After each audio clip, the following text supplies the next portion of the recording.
மீன ராசிக்காரங்கள் அவங்களுக்கு ஃபுல்லாக பார்த்தீங்கன்னா ஜாதகத்தில் சனி பயிற்சினால ஒரே கெட்ட விஷயங்களாக சொல்லியிருப்பாங்க. அதில் வந்து எப்படி நம்மளை பாதுகாத்துக்கிறது அப்படின்னு பார்த்தீங்கன்னா, அதுக்கான வணங்கக்கூடிய தெய்வங்களை என்னென்ன தெய்வங்கள் வணங்கணும் அப்படின்னு பார்த்தீங்கன்னா, முதல்ல முருகன்.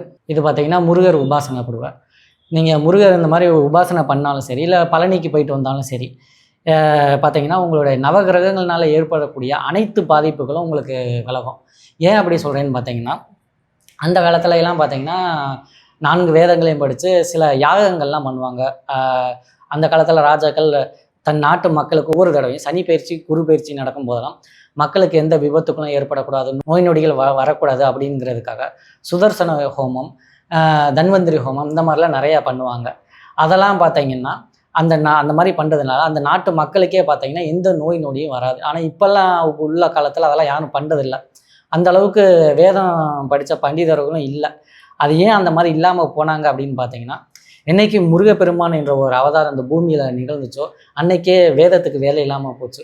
முருகான்னு நீங்கள் கூப்பிட்டாலே போதும், அவர் ஓடி வந்து உங்களுக்கு தேவையானதை எல்லாத்தையுமே செஞ்சு கொடுத்துருவார்.